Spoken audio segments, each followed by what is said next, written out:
എമ്പുരാൻ അങ്ങനെ കണ്ടു വന്നിരിക്കുകയാണ്. 2025 മോസ്റ്റ് ആന്റിസിപ്പേറ്റഡ് പടം, നോട്ട് ഫോർ ജസ്റ്റ് മലയാളീസ്, എല്ലാവർക്കും ഹോൾ ഇന്ത്യ എന്ന് വേണമെങ്കിൽ പറയാം. ഈ സിനിമ കാണാൻ പോകുമ്പോൾ ഒരു സീന് കണ്ടു, ഭയങ്കര ഹാപ്പി ആയിട്ടാണ് കണ്ടപ്പോൾ തോന്നിയത്. കുറെ അമ്മൂമ്മമാരുടെ 4-5 പേരുണ്ട്. അവർ ഈ മറ്റേ നടക്കാനൊന്നും വയ്യാട്ടെ, സ്റ്റെപ്പിൽ പിടിച്ച് നിരങ്ങിയിട്ടൊക്കെയാണ് അവർ സീറ്റിക്ക് പോകുന്നത്. എന്താണ്, വേറൊന്നുമല്ല, പ്യുവർ ലവ്, നമ്മുടെ മൈറ്റി എൽ മോഹൻലാലിനോടുള്ള പ്യുവർ ലവ്. അത് കണ്ടപ്പോൾ മനസ്സ് നിറഞ്ഞു എന്ന് വേണമെങ്കിൽ പറയാം. സോ എന്തോന്നണ്ണ ഇത് ചെറിയ പടം. സോ ഇതിന്റെ മേക്കിംഗ്, നമ്മുടെ എമ്പുരാന്റെ മേക്കിംഗ് പല സ്ഥലത്ത് കാണുമ്പോ Empuraan is small, Empuraan is big എന്നൊന്നല്ല, എമ്പുരാൻ ഈസ് ഹുമങ്കസ് എന്നേ പറയാൻ തോന്നുന്നു. സ്റ്റിൽ ഞാൻ പറയുന്നു, Lucifer is miles ahead of Empuraan. ലൂസിഫറിന്റെ ആ ഒരു ലെവല് എനിക്ക് പലപ്പോഴും തോന്നിയില്ല. ലൂസിഫർ വേറെ റഗൻ എന്നൊക്കെ നമുക്ക് പറയാൻ പറ്റുന്ന ഒരു പടം. സോ നിങ്ങൾ ഈ സിനിമ കാണാൻ പോകുന്നുണ്ടെങ്കിൽ ഓവർ എക്സ്പെക്ടേഷൻ അല്ലെങ്കിൽ ഓവർ ഹൈപ്ഡ് ആയിട്ട് പോകരുതെന്ന് ഞാൻ പറയുള്ളൂ. 1000K ടിക്കറ്റ് വിറ്റു, 625K ടിക്കറ്റ് വിറ്റു. ചിലവരും ഒരു ഔട്ട് ആൻഡ് ഔട്ട് ഹീറോന്റെ മാസ് പടം കാണാൻ വന്ന പോലെയാണ് വന്നിരിക്കുന്നത്. രജനീകാന്തിന്റെ ജയിലർ കാണാൻ വന്ന പോലെ ഭയങ്കര മ്യൂസിക് ഒക്കെ ഇട്ടിട്ട് 3 മണിക്കൂർ ഹീറോയിന്റെ മാസ് കാണാൻ വേണ്ടിയിട്ട്. ഇത് അങ്ങനത്തെ ഒരു സിനിമയല്ല. It's the sequel of Lucifer. അതായത് ഇതിൽ സ്ലോ നറേഷൻസ് ഉണ്ട്, ലാഗ് ഉണ്ട്, അതേപോലെ തന്നെ ഭയങ്കര സ്ലോ ആയിട്ട് പോണ കാര്യങ്ങളുണ്ട്, മാസ് എലമെന്റ്സ് ഉണ്ട്, ക്ലാസ് എലമെന്റ്സ് ഉണ്ട്, ഇമോഷൻസ് ഉണ്ട്. അതിന്റെ ഒക്കെ ഒരു മിക്സ് ആണ് ഈ പടം. അതാ ഞാൻ പറഞ്ഞ ഹൈ എക്സ്പെക്ടേഷനിൽ പോകരുത്. സോ നിങ്ങളുടെ കയ്യിൽ പൈസ, if you have money, if you have time and if you can get the ticket, please go and watch.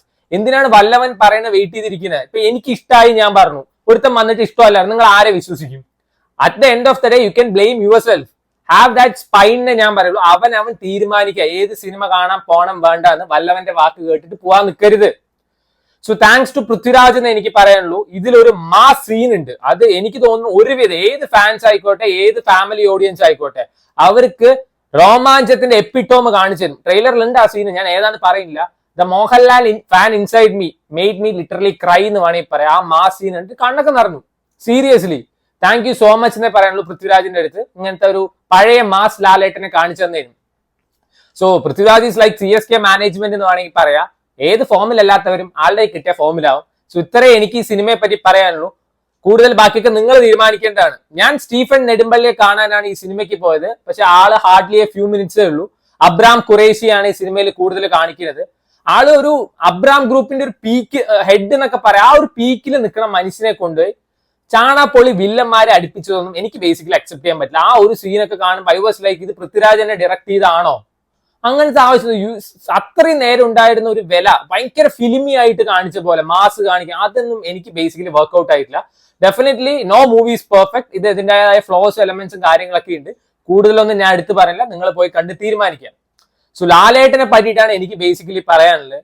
Define redemption എന്ന് പറഞ്ഞു കഴിഞ്ഞാൽ എനിക്ക് പറയാനുള്ള രണ്ട് എക്സാമ്പിൾ ആണ്. ഒന്ന് ക്രിസ്ത്യാനോ റൊണാൾഡോ, മറ്റേതൊന്ന് ലാലേട്ടൻ. ഇപ്പൊ ചാമ്പ്യൻസ് ലീഗ് കാണുന്നവർക്ക് അറിയാം, റൊണാൾഡോ ആദ്യത്തെ ലെഗിൽ തോറ്റിട്ട് രണ്ടാമത്തെ ലെഗിൽ ഗോൾ അടിച്ച് ജയിപ്പിച്ച് വരുമ്പോൾ ഒരു സാറ്റിസ്ഫാക്ഷൻ കിട്ടും. പല സീൻസിലും ലാലേട്ടനെ കാണുമ്പോൾ എനിക്ക് അതാ കിട്ടിയത്. ഇങ്ങേര് തിരിഞ്ഞു നിന്നാ മാസ്, ഇങ്ങേര് തോള് ചെരിച്ചു നിന്നാ മാസ്, ഇങ്ങേര് നടന്നാ മാസ്, ഇരുന്നാ മാസ്. അടിപൊളിയായിരുന്നു കേട്ടോ. സോ മലയാളികളുടെ കൾച്ചറൽ കോണ്ടെക്സ്റ്റിൽ ഒഴിവാക്കാൻ പറ്റാത്ത പേര് എന്ന് ഞാൻ പറയാം. ഏറ്റവും ഇമ്പോർട്ടന്റ് ആയിട്ടുള്ള പേരാണ് the mighty L Mohanlal. So അതുകൊണ്ട് തന്നെ ഈ 625K 1000K ടിക്കറ്റ് സെയിൽസ് ഒന്നും എനിക്ക് അത്ര സർപ്രൈസ് ആയിട്ടൊന്നും തോന്നിയില്ല. മലയാളം സിനിമയുടെ മാക്സിമം പൊട്ടൻഷ്യൽ കാണണമെങ്കിൽ മോഹൻലാലിന്റെ ഒരു പടം പോസിറ്റീവ് ആവണം. അതന്നെയാണ് പറയാനുള്ളൂ. സോ പല സമയത്തും എനിക്ക് ഇങ്ങനെ സോഷ്യൽ മീഡിയയിലൊക്കെ ഭയങ്കര ടാർഗറ്റ് ചെയ്യുന്ന പോലെ തോന്നിയിട്ടുണ്ടായിരുന്നു. സോഷ്യൽ മീഡിയ അല്ല റിയാലിറ്റി എന്നുള്ള പ്രൂഫാണ് ഈ ടിക്കറ്റും ബുക്കിങ്ങുകളും കാര്യങ്ങളും. സോ അതാണ് ഞാൻ പറഞ്ഞത്, RCB ഫാൻസ് ആണ്. RCB ഫാൻസിനെ പോലെ അത്രയും ലോയലാണ് മോഹൻലാൽ ഫാൻസ്. 50 പടം ഇങ്ങേരെ പൊട്ടിയാലും 51ാമത്തെ പടം ഇവർ ക്രിട്ടിസൈസ് ചെയ്തിട്ട് 51ാമത്തെ പടം അവർ കാണാൻ പോകും. 100 പടം പൊട്ടിയാലും 101ാമത്തെ പടം അവർ കാണാൻ പോകും. അതുകൊണ്ട് തന്നെയാണ് ഇങ്ങനെ അത്രയും ഗ്രൗണ്ട് വർക്ക് ചെയ്തിട്ട് ഉണ്ടാക്കിയ ഫാൻസ് ആണ് അവര്. പിന്നെ എനിക്ക് പറയാനുള്ളതിൽ ഏറ്റവും എനിക്ക് ഇഷ്ടപ്പെട്ട ടൊവിനോ തോമസിന്റെ ഒരു ക്യാരക്ടറാണ്.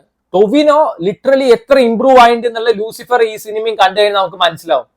ഡയലോഗ് ഡെലിവറി, ആ ഒരു വോയിസ് മോഡുലേഷൻ ഒക്കെ പക്കാന്ന് വേണമെങ്കിൽ പറയാം. ആൻഡ് അടിപൊളിയായിരുന്നു കേട്ടോ ടൊവിനോന്റെ പെർഫോമൻസ്. മഞ്ജു വാര്യർ മാസ് ഉണ്ടാക്കിയിട്ടുണ്ട്, മാസ് സീൻസ് ഉണ്ട് മഞ്ജു വാര്യർ. ആൻഡ് ആ ഒരു മാസ് എലിവേഷൻ തിയേറ്ററിലൊക്കെ കയ്യടിയായിരുന്നു.